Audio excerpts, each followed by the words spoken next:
Hello friends, नमस्कार, welcome, आदाब। Spoken English with Saurabh में आपका स्वागत है। और आज मैं आपके सामने ला रहा हूँ फ्यूचर टेंस का नेक्स्ट सेगमेंट, जिसे बोलते हैं future perfect tense. Future perfect tense एक इम्पॉर्टेंट टेंस है, और क्योंकि ये परफेक्ट टेंस है तो इसमें कुछ कंफ्यूजन होता है। अक्सर लोगों को आइडेंटिफाई करने में इसके रूल्स स्लाइटली डिफरेंट हैं। जैसे कि हम फ्यूचर को देखते हुए आ रहे हैं कि इसमें अगर कोई सेंटेंस है जिसमें कि थ्रेट है, डिटर्मिनेशन है, तो रूल्स चेंज हो जाते हैं। विल की जगह शैल और शैल की जगह विल हो जाता है। सो मैं इस चीज को आपको प्रॉपरली बताऊंगा, और let's go to the board to understand this tense and refresh our memory. Alright guys, now हम सबसे पहले इस टेंस की पहचान के बारे में बात करेंगे कि हम कैसे आइडेंटिफाई करें कि कहाँ हमें फ्यूचर परफेक्ट टेंस को यूज करना है अपनी लैंग्वेज में, और कहाँ पर हमें इन केस ऑफ ट्रांसलेशन हम उसको कैसे यूटिलाइज कर सकते हैं। सबसे पहले पहचान देखिए,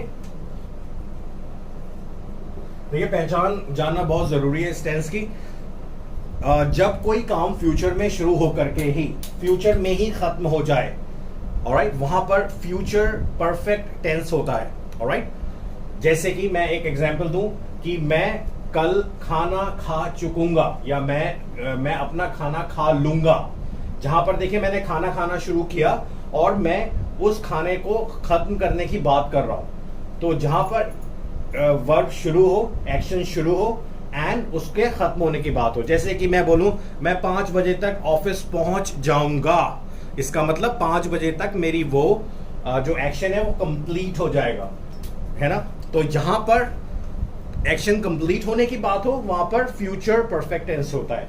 तो जहां पर सेंटेंसेस इस तरह से बने कि चुकूंगा,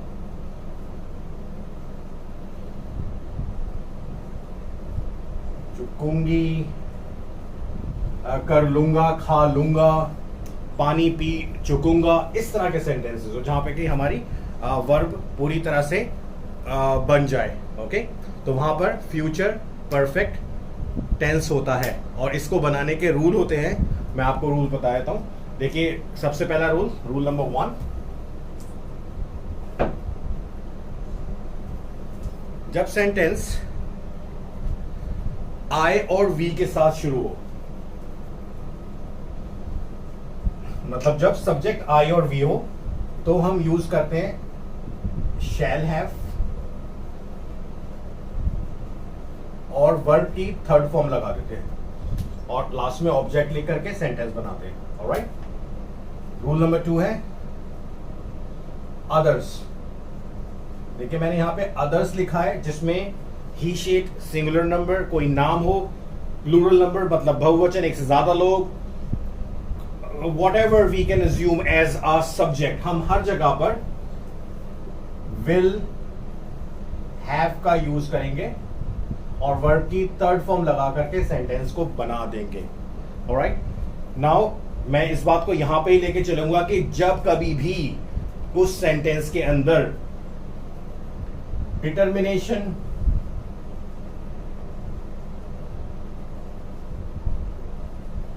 थ्रेट, इस तरह की चीजें आए, जहां पर मैं बोलूं कि मैं दिल्ली अवश्य जाऊंगा, वहां पर ये रूल चेंज हो जाते हैं, इंटरचेंज हो जाते हैं। इस बात को हम सेपरेटली समझेंगे। Okay, so let's go to the board to even frame some sentences.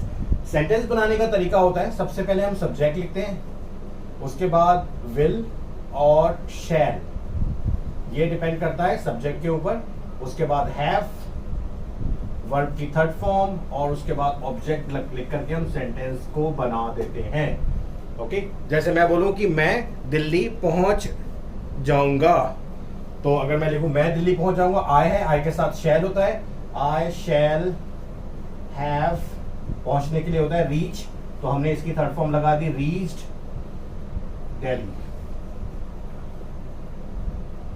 Okay, एक दूसरा सेंटेंस देखें कि बच्चे मैदान में खेल चुकेंगे, या बच्चों ने मैदान में खेल लिया होगा।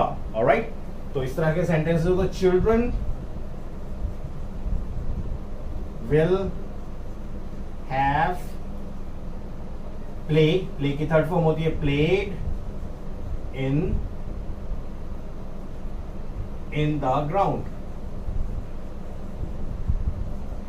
अब देखिए इसी सेंटेंस में, पहले वाले में अगर मैं बोलूं कि मैं दिल्ली अवश्य पहुंच चुकूंगा या अवश्य पहुंच जाऊंगा, तो यहां पर ये डिटर्मिनेशन है, एक तरह का निश्चय है, तो यहां पर हम आई विल लगाएंगे।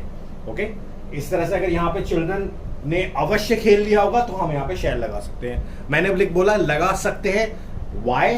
बिकॉज आजकल शैल को बहुत अवॉइड किया जा रहा है। You can use will anywhere you want and that sentence would not be incorrect, but as far as the grammar is concern, मैं आपको रूल बता रहा हूं। Alright, I am sure this situation is quite clear to you.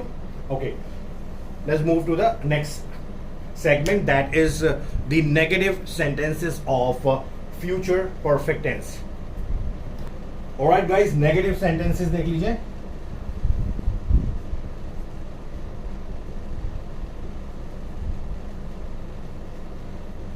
देखिए negative sentences बहुत आसान है क्योंकि इसमें कोई एक्स्ट्रा वर्ड नहीं यूज होता है, सिर्फ नॉट को हमें लगाना होता है। लेकिन इंपॉर्टेंट बात यह है कि नॉट कहां पर लगेगा। मैं आपको इसका रूल बता दूं।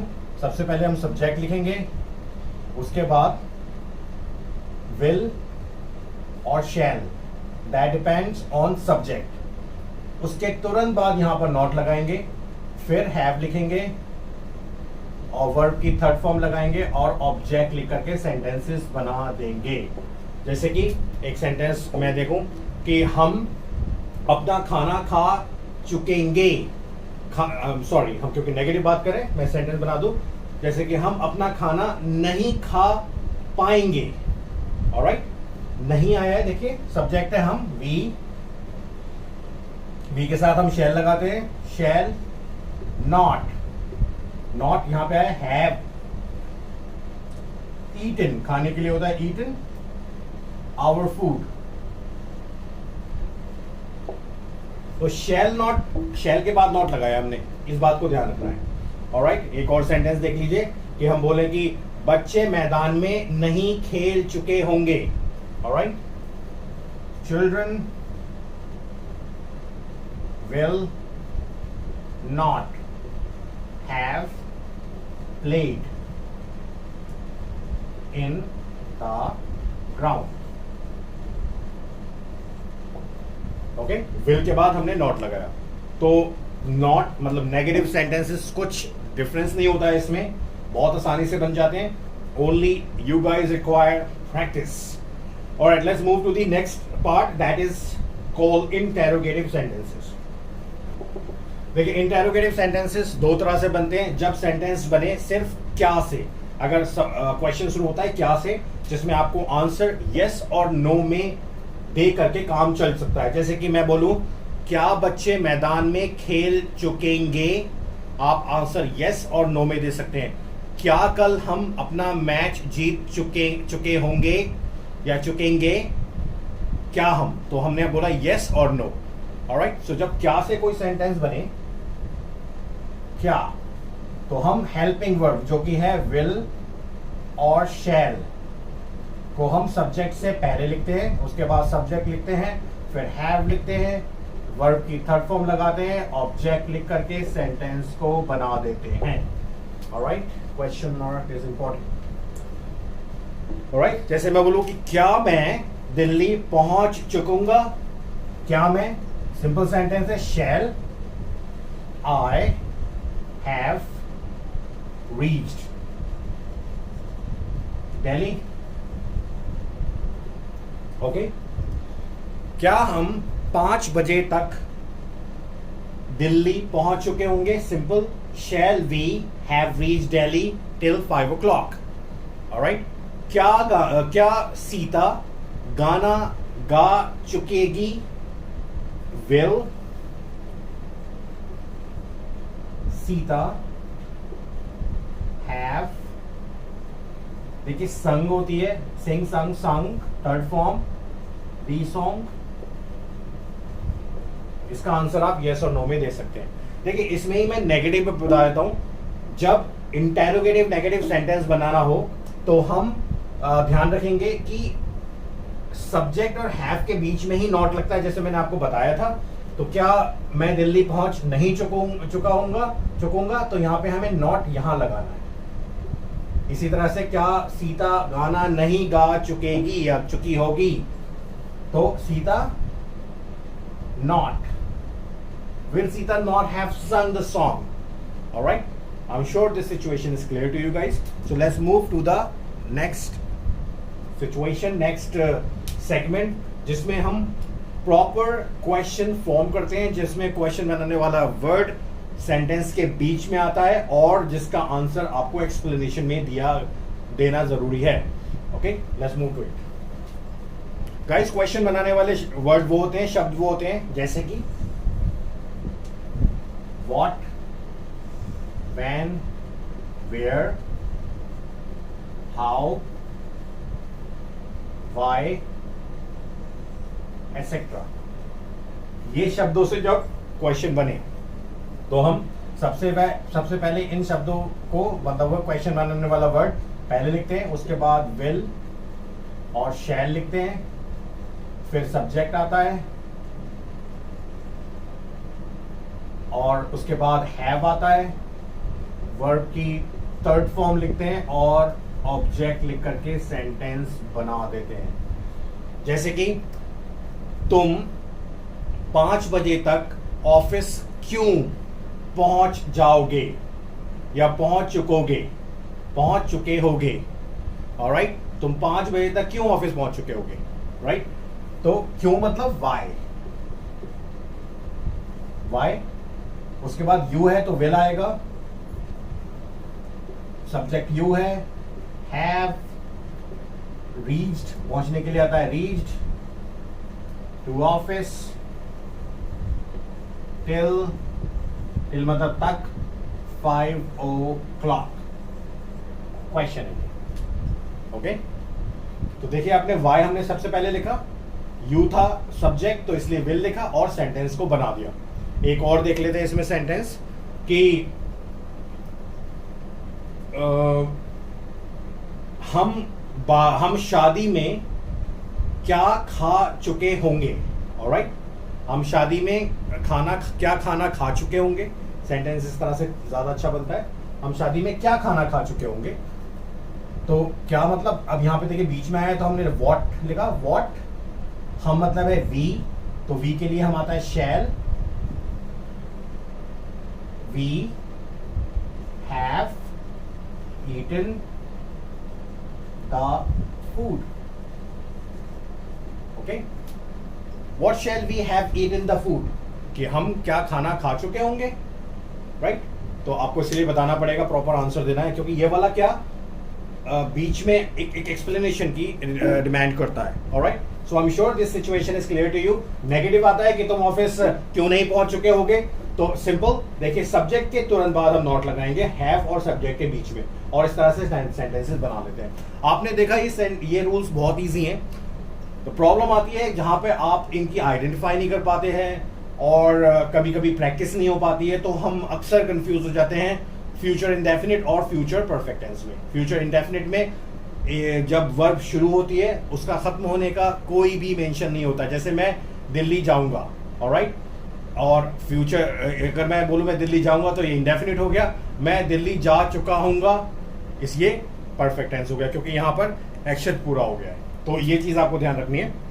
अब हम इस टेंस को बोर्ड पे एक डायग्राम बना करके समझेंगे अपने खुद के सेंटेंसेस में।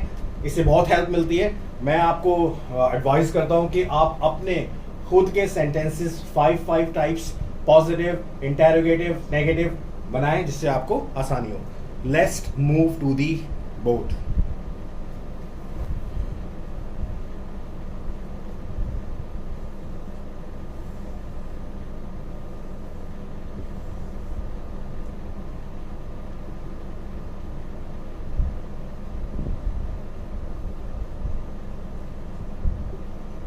आई भी हमने यहां लिख दिया, you, they plural number, he, she, it singular number. इसके साथ हम लगाते हैं शैल, हैव और वर्ब की थर्ड फॉर्म, और यहां लगता है विल हैव और वर्ब की थर्ड फॉर्म। ओके, अब इसके चारों तरफ कुछ हम ऑब्जेक्ट लिख देते हैं, जैसे कि हमने पहला वर्ड लिखा रिवर, स्कूल, ऑफिस, मार्केट, जंगल, दिल्ली। ये देखें हमारे पास ये कुछ ऑब्जेक्ट हैं, ये सब्जेक्ट हैं। इन सब्जेक्ट और ऑब्जेक्ट को मिला करके हम फ्यूचर परफेक्ट टेंस के सेंटेंसेस बनाएंगे। जैसे कि वी और रिवर में एक हम क्या कर सकते हैं, या तो रिवर में हम स्विम कर सकते हैं या हम मछलियां पकड़ सकते हैं। तो मैंने यहां पे वर्ब लिख दी कैच। देखिए कैच फर्स्ट फॉर्म है। आई और दिल्ली में मैं यहां पर लिख सकता हूं गो, फर्स्ट फॉर्म लिखी है मैंने। और यू और जंगल में आप एंजॉय कर सकते हैं, तो हमने एंजॉय लिखा है यहां पर। ऐसे ही और मार्केट में वो सेल कर रहा है कुछ, मतलब बेच रहा है। ओके, प्लूरल नंबर है। ऑफिस में काम ही करते हैं हम लोग। ओके, और सिंगुलर नंबर है। स्कूल में हम पढ़ाई करते हैं, मतलब रीड मैं लिख देता हूं। अब देखिए इन हम सेंटेंसेस से मैंने कुछ वर्ब लिखे हैं, ऑब्जेक्ट लिखे हैं, सब्जेक्ट हमारे पास है। कुछ सेंटेंसेस बनाने की कोशिश करेंगे। कैसे बने करेंगे? आई और दिल्ली जाने की बात है, तो मैं दिल्ली चला जाऊंगा। ओके, चला जाऊंगा। मैं कल दिल्ली चला जाऊंगा या जा चुकूंगा। आई के साथ हम शैल लगाते हैं, तो I shall have gone to Delhi tomorrow. I shall have gone, ये गो का गॉन हो गया और हमने इस तरह से सेंटेंस बना लिया। देखिए नेक्स्ट सेंटेंस है वी और कैच। हमें रिवर में मछली पकड़नी है, तो हम रिवर में मछली पकड़ चुके होंगे, तो हम इस तरह से बनाएंगे इसको कि we shall have caught. Catch का कॉट हो जाएगा, caught the fishes in the river. You और जंगल, यू के साथ विल आता है, तो you will have enjoyed in the jungle. He और market, so he will have sold the vegetables in the market. Okay, next plural है बच्चे हैं, ऑफिस है, बच्चे एम्प्लॉइज करते हैं क्योंकि एम्प्लॉइज ज्यादा सेंस करता है। so employees will have worked in the office. okay, employees office में काम कर चुके होंगे। इसी तरह से एक सिंगुलर वर्ड है Sita will have read in this school. देखिए रीड की थर्ड फॉर्म रेड होती है, स्पेलिंग एक होती है, लेकिन इसको रेड पढ़ा जाता है। सो गाइस यहां पर हमने फ्यूचर परफेक्ट टेंस को समझा है। I will again recommend you guys to frame at least 5 sentences of each type to understand this tense completely. Alright, 5 sentences बनाइए, मिस्टेक्स करिए। मिस्टेक्स करने में कोई प्रॉब्लम नहीं है, प्रॉब्लम तब होती है जब आप इसकी प्रैक्टिस नहीं करते। So that's all from my side guys. अगर आपने मेरा चैनल अभी तक सब्सक्राइब नहीं किया है तो इसको सब्सक्राइब करें और बेल आइकन को प्रेस करना ना भूलें, जिससे कि जब मैं अपना नया वीडियो रिलीज करूं you will get the notification और आप उसको समझ सकें। So thank you so much, I will see you later, bye bye.